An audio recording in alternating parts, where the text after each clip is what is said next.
welcome to FO Talks with me, Claire Whitaker. FO Talks is brought to you by Fair Observer, a platform for citizen journalism with over 3,000 contributors from 90 different countries, and we would love you to join the conversation. Today, we're joined by Professor Stephen Zunas, who's a professor of politics at the University of San Francisco, to discuss the former US President Jimmy Carter, who recently died at the age of 100. Compassionate, honourable, a peacemaker, a healer.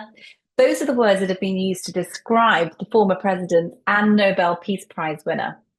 But Professor Zunas takes a more nuanced approach, claiming perhaps he was not so progressive while he was in office. Professor Zunas, thank you so much for joining us today. And I understand that you take a more nuanced approach to Jimmy Carter's legacy. Just first off, give us a bit of an overview about his time in office, which was obviously 1977 to 1981.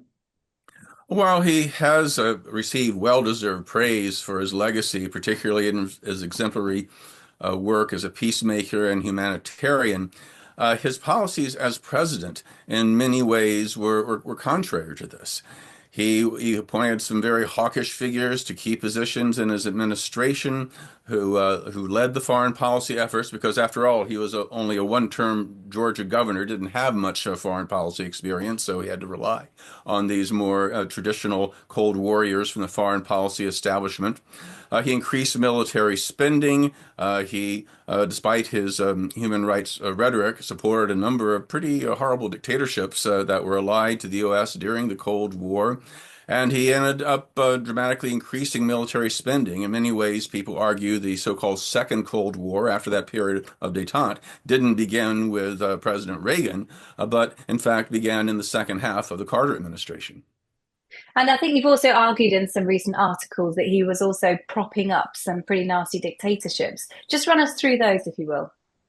El Salvador, for example, while he briefly suspended military aid, he actually increased it towards the very end. This was right after the murder of four American churchwomen, the assassination of Oscar Romero, the archbishop, who had personally pleaded with Carter to stop supporting that military-led junta. He supported the Saudi regime, increased military aid to Mubarak, to Sadat in his more authoritarian period in Egypt. He supported Suharto and his war on East Timor, in which hundreds of thousands tens of thousands of people ended up dying in that horrific military occupation. Carter, also dramatically increased military aid to the Moroccan government, whose forces invaded and illegally annexed Western Sahara, its southern neighbor, barely a year before Carter assumed office. That's the subject of my latest book, actually, because the Western Sahara remains under Moroccan occupation to this day, and the United States, along with Israel, are the only countries that have formally recognized that annexation. Carter also successfully fought Congress to restore funding and military aid to Turkey after it had invaded Cyprus. Um, and he also saw him in the nuclear issue. I mean, he codified President Nixon's counterforce strategy, first strike strategy, which led to the development of the MX missiles, the cruise and Pershing missiles, the neutron bomb, and some of the other controversial weapon systems that we generally associate with the Reagan administration. Indeed, Carter firmly opposed the proposal for a nuclear freeze on the testing and development deployment of new nuclear weapons, which Democrats later supported during the Reagan era.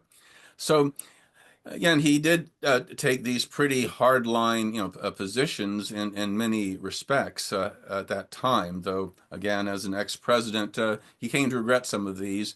And perhaps that had a role in redoubling his desire to spend the rest of his life as a peacemaker. Did he actually express any regret after he stood down as president?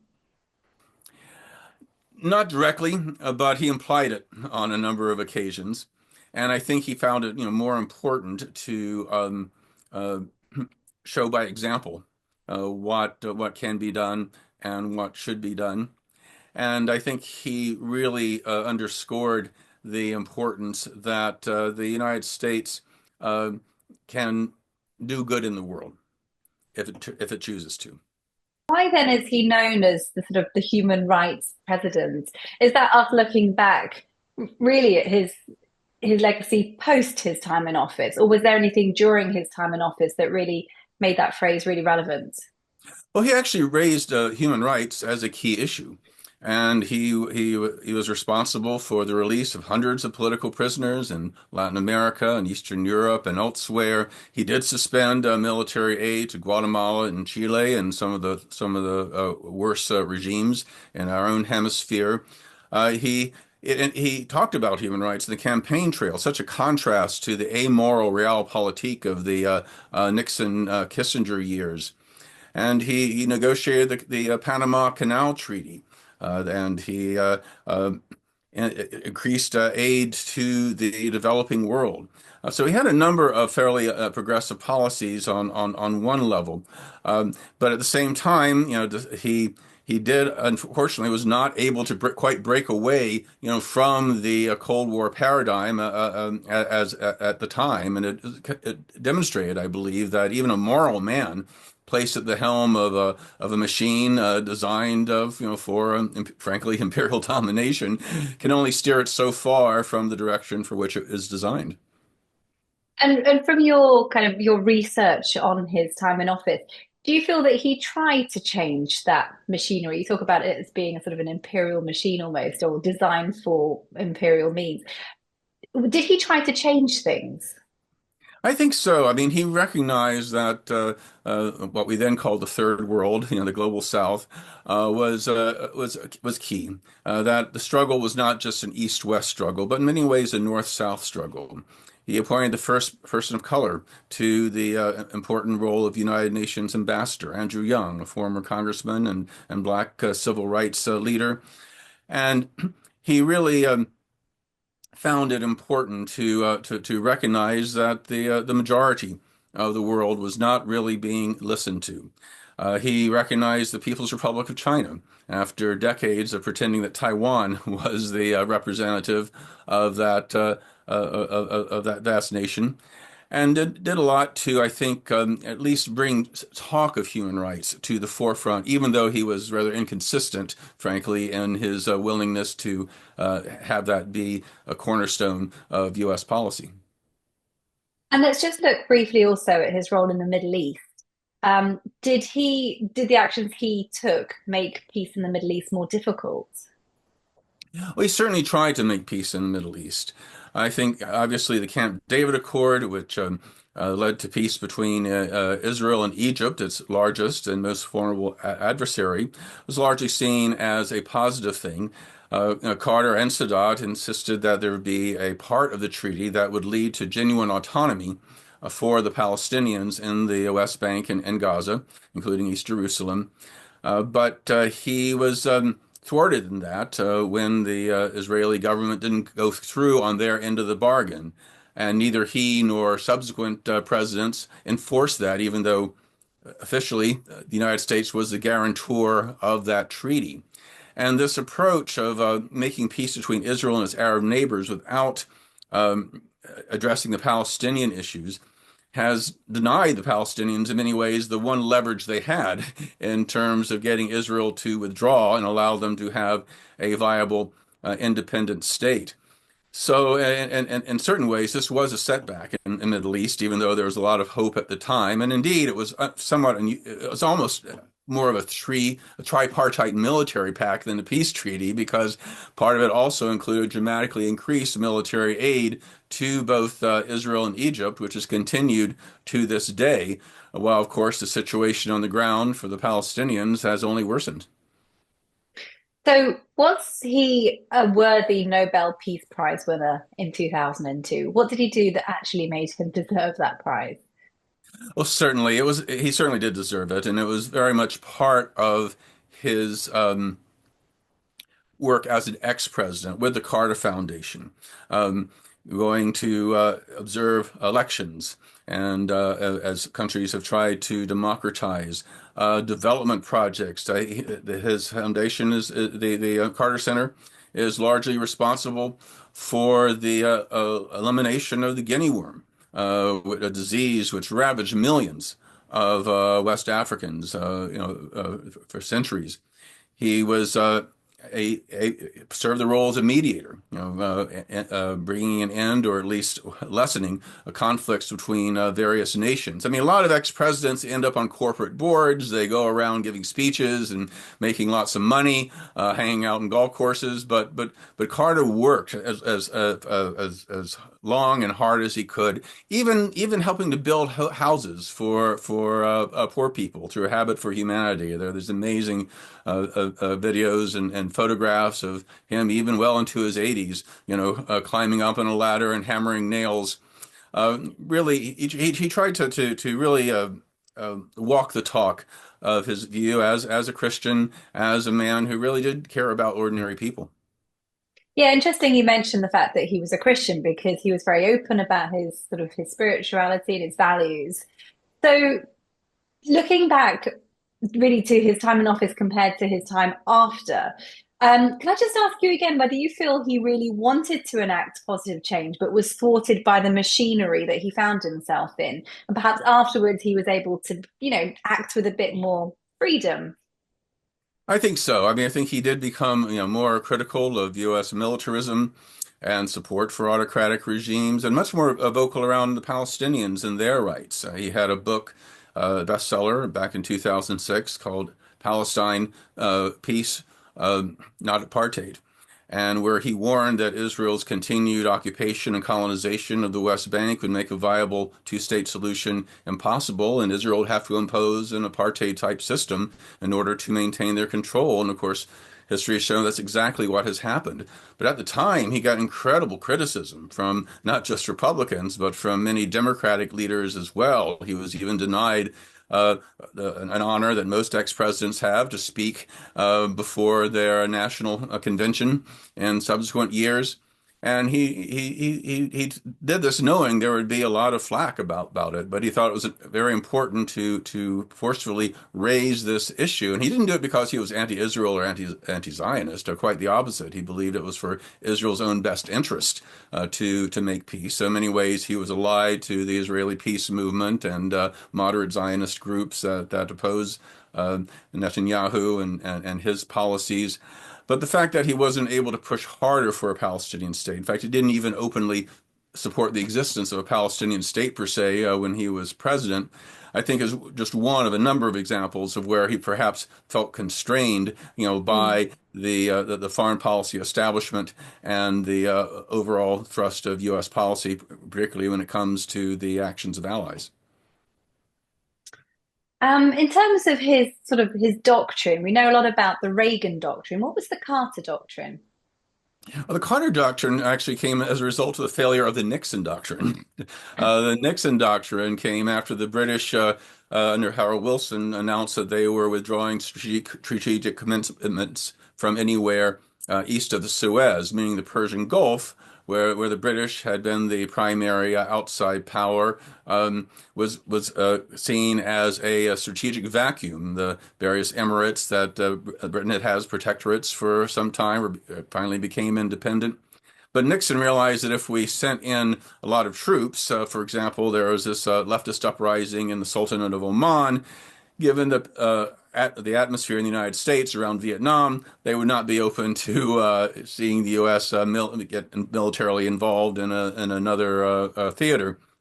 So he developed what became the Nixon Doctrine or the surrogate strategy, where we'd have regional gendarmes kind of look after American interests, and that was in the form of the Shah providing him Mhm. with $40 billion worth of aid to police the Gulf on our behalf. They intervened with U.S. support in Oman to crush the uprising.